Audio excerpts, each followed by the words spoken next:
En este video abordaremos el aprendizaje implícito en primer lugar, exponiendo cuáles son sus características, funciones, procesos, y posteriormente desarrollaremos las tres teorías del aprendizaje implícito. Asimismo, expondremos los dominios del tipo general y del tipo específico, junto a sus referentes más influyentes, Chomsky y Fodor. Finalmente, se hará una reflexión de cómo este tipo de aprendizaje se da en la práctica profesional y cómo se pueden favorecer las experiencias exitosas en la escuela. Para esto comenzaremos posicionándonos desde la teoría del aprendizaje implícito.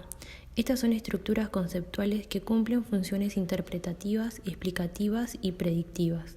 Se dan a partir de experiencias adquiridas y su construcción está mediada por algún tipo de lenguaje y de representaciones culturales. Hoy sabemos que aprendemos inclusive a ser como somos a través de cada experiencia y del significado que le damos a partir de las representaciones que generamos. El mediador que se presenta durante este proceso es el aprendizaje implícito. El aprendizaje implícito es de carácter universal y parte del principio de equipotencialidad. Sin embargo, se ve restringido por su dependencia de las representaciones encarnadas, es decir, por representaciones somatosensoriales específicas, que aprendemos sin ser conscientes que aprendemos y a las que nos resulta difícil poner en palabras. Posee una naturaleza procedimental. Se trata de un saber hacer a través de percepciones y acciones que muchas veces resulta difícil traducir a un código simbólico, es decir, que aprendemos sin saber cómo lo hacemos. Se produce de forma espontánea sin que ninguna persona ni el aprendiz diseñe intencionalmente contextos de aprendizaje, por lo cual no requiere de ningún esfuerzo. Sus funciones consisten en predecir, controlar objetos o sucesos relevantes los cuales mueven al organismo a aprender. Detecta irregularidades en diferentes entornos y generaliza esos rasgos comunes a futuras situaciones o contextos, haciéndolos predecibles y controlables. A la vez, este tipo de aprendizaje se basa en el establecimiento de asociaciones entre rasgos más probables, lo que permite generalizar a nuevos casos, sobrevalora la estabilidad y certidumbre de las representaciones y sin embargo no deja de ser un sistema de aprendizaje y cumple con la función de actualizar representaciones frente a las demandas del ambiente. En este tipo de aprendizaje, el cambio es lento, continuo y de carácter acumulativo. Su énfasis está colocado en los éxitos, desechando los errores que conducen a la reducción de las representaciones asociadas a ellos. Según Pozzo, la función cognitiva esencial del sistema de aprendizaje primario es incrementar las probabilidades del éxito cognitivo, haciendo más predecible y controlable el mundo representacional. Las representaciones implícitas son el resultado de la experiencia personal. No son fáciles de comunicar, son producto del aprendizaje informal, aprendiendo a través de la acción propia por medio de agentes culturales. Asimismo, las teorías implícitas entienden tres tipos. Por un lado tenemos la teoría directa, que se caracteriza por concebir el aprendizaje como una copia fiel de la realidad, sin mediación de ningún proceso psicológico. Se entiende al aprendizaje como un proceso asociativo o reproductivo. Podemos decir que se trata de la teoría más cercana al constructivismo ingenuo. Por el otro, la teoría interpretativa es el resultado de la actividad personal del aprendiz, mediante diversos procesos cognitivos. La meta es lograr copias lo más exactas posibles de la realidad. Esta teoría es la más cercana a los modelos de procesamiento de la información. Y finalmente, en la teoría constructiva, los fenómenos se interpretan en términos de sistemas e interacciones. No se trata de interpretar una realidad, sino de construir un aprendizaje que pueda dar cuenta de ese objeto de aprendizaje. Esta teoría se acerca a las teorías constructivas del aprendizaje. Una concepción constructiva implica un verdadero cambio conceptual. Dentro de los aprendizajes implícitos encontramos los dominios psicológicos. Ambos dominios son susceptibles de ser complejizados, redescriptos y explicitados. Nos encontramos con la física intuitiva, la cual plantea que desde que nacemos creamos teorías implícitas acerca del comportamiento de los objetos, las cuales se dan a través de nuestro cuerpo, pero no podemos dar cuenta de ellas. La unidad de conocimiento es la percepción y la acción. Esta contiene representaciones encarnadas las cuales están situadas en un contexto y funcionan en ese contexto. Aprendemos el mundo de acuerdo a cómo los objetos impactan en nosotros. El cuerpo imprime un modo de ver el mundo a partir de estas representaciones. Luego a partir de ella procesamos los objetos para ordenar los cambios físicos, los estímulos del ambiente. También tenemos la psicología intuitiva, la cual es la capacidad de identificar cómo funciona la mente de los demás. Son las teorías implícitas que construimos de las personas. Según Pozo, una psicología intuitiva nos permite no ya anticipar la conducta de los objetos, sino leer las mentes humanas, la de otras personas y anticipar nuestra conducta y la de ellos. Estas certezas que busca nuestra mente implícita, a nosotros como profesionales nos resulta insuficiente. Por eso todo el tiempo tenemos que estar poniendo en tensión y cuestionando estas ideas que tenemos de la realidad, que son construidas implícitamente. Nuevamente aparecen las representaciones encarnadas y están siempre situadas en un contexto cultural. Uno de los referentes de los dominios generales es Piaget, quien decía que nuestra estructura abarca todo el sistema cognitivo. Se conocen los objetos a través de la asimilación y la acomodación, que dan paso al desarrollo de los diferentes estadios. En este sentido, se entiende la inteligencia en sentido general.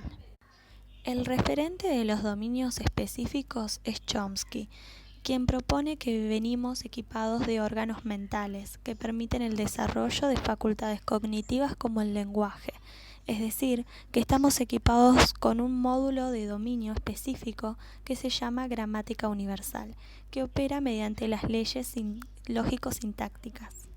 Por otro lado, Chomsky va a plantear que la facultad del aprendizaje es un sistema de comunicación que no es propio del ser humano, sino que lo compartimos con otros animales. El lenguaje humano cuenta con la propiedad nuclear de la recursividad. A su vez, el lenguaje permite construir nuevos signos lingüísticos para formar nuevas realidades. Eso es propiamente humano. Asimismo, Fodor, adhiriendo a la teoría innatista chomskiana, dice que existe un módulo especializado en el lenguaje, el cual funciona a partir de las leyes lógicas sintácticas. Pero también hay otros que corresponden a los 5 sentidos. Cada uno de ellos opera mediante cómputos que son particulares de cada dominio de conocimiento. Esa forma de procesar la información es innata, no se aprende. Son reglas lógico-matemáticas. Nosotros nacemos y estamos equipados con un dispositivo lingüístico que nos permite, independientemente del estímulo, aprender una lengua. Lo mismo va a ocurrir con el resto de los sentidos. Cabe aclarar que los módulos mencionados son de tipo específico. El autor, a diferencia de Chomsky, introduce en su teoría modular el dominio general, al que denomina sistema de creencias, el cual puede procesar información proveniente de todos los módulos. Este es el único módulo inteligente, es decir, susceptible de la voluntad y de ser puesto en marcha por el sujeto. Los otros módulos van a funcionar automáticamente.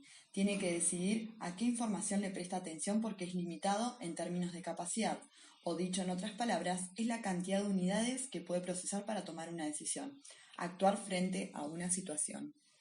El módulo general no almacena asociativamente información, solamente la procesa, la recupera, opera, la utiliza y la devuelve al dominio que corresponde. Este módulo nunca recibe datos de cómo ha sido procesada la información, solamente recibe información ya procesada, susceptible de ser utilizada por ese sistema de fijación de creencias. En cambio, los módulos de dominio específico aprenden mediante un asociacionismo computacional porque va rellenando con información cual tabula rasa separadas de acuerdo con la información específica.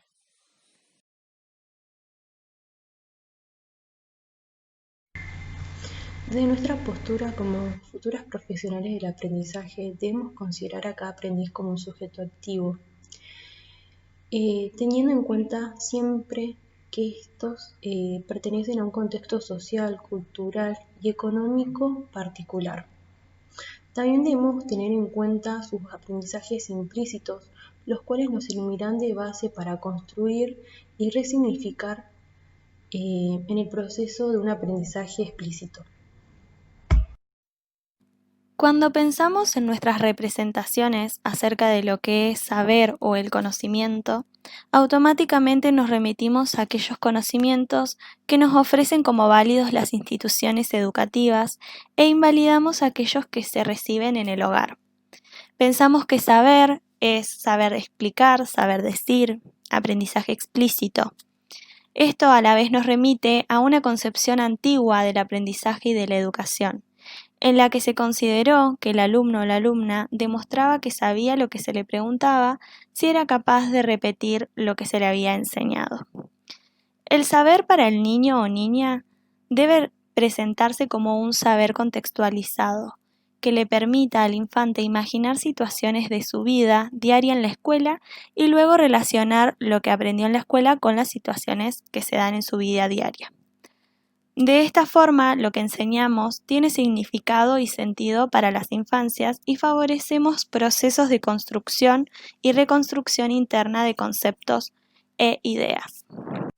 En las prácticas de contextos descontextualizadas, en las cuales no tenemos presentes las concepciones previas desarrolladas desde el sentido como un aprendizaje implícito por el aprendiz, deberíamos cuestionarnos por qué el objetivo de nuestra práctica de enseñanza no posee como eje principal los saberes previos de nuestros estudiantes, cuando la enseñanza debería estar direccionada a modificar las ideas previas con el fin de complejizar y reconstruir un saber nuevo de carácter abstracto, el cual debería estar ligado con las ideas previas. Muchas gracias.